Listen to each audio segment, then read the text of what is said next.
as we've already looked at, if I can get upright, I will get upright. I'll stay upright. I'll heist my bottom leg out.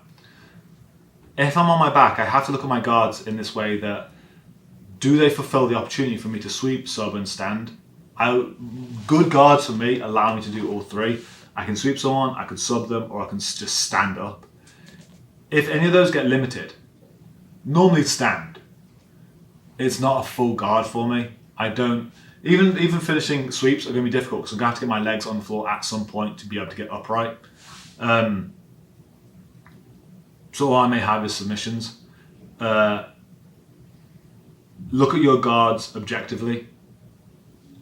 By that I mean, if I'm flat on the floor, my back is on the ground, my shoulders and hips are flat on the ground, I can't get up, not without rolling onto my side. So if I'm here, my legs upright in any way, closed guard, open guard, whatever, I can't stand up like this.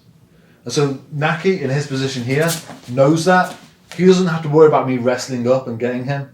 There's only two things he has to worry about, me sweeping him or subbing him. And if he hands fights me, starts controlling all of my knees, he has an easy time. I can mess up his day the second I go onto my side. But as soon as I'm on my side, I have the opportunity to stand. I have a bottom leg again. As we talked about in chapter 1 about heisting, I can square myself to the ground. It's now his job to keep me down. If he doesn't keep me down, I'm just going to stand. One of the benefits of this is, say if Naki's on his knees and he's coming out towards me, if I'm just sitting here and I'm not threatening a stand-up, he has no reason to come forward and engage. He knows that if he comes towards and engages, I'm going to sweep him with my butterfly. So he sits back and attacks me from this distance. The second I start looking at standing in any way, he has to come forwards. This Kazushis him, this breaks his balance, it makes him move over the front of his knees, at which point I haven't stood up. He has to be honest, right? He has to believe it. So I go, I'm going to get up. He now commits, and I can rotate him over. So instead of trying to pull him onto me, I just make him throw his weight towards me. Every sweep at some point is going to require me to generate a bottom leg. So same as if I'm in scissor sweep, for example, I already have my bottom leg. This is the one I'm going to be moving over. My sweeps don't have to be perfect.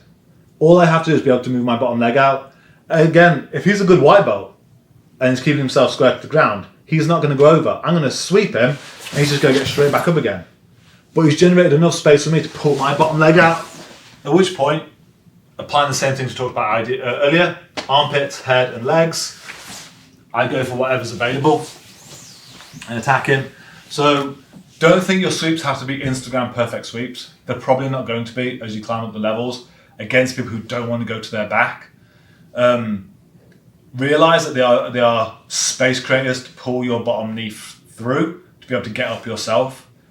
And if they're not controlling your bottom leg in your guard, look at that 3 S's. I should sweep, sub, or stand. I should sweep or sub if I cannot stand. My ability to stand is based upon my bottom leg.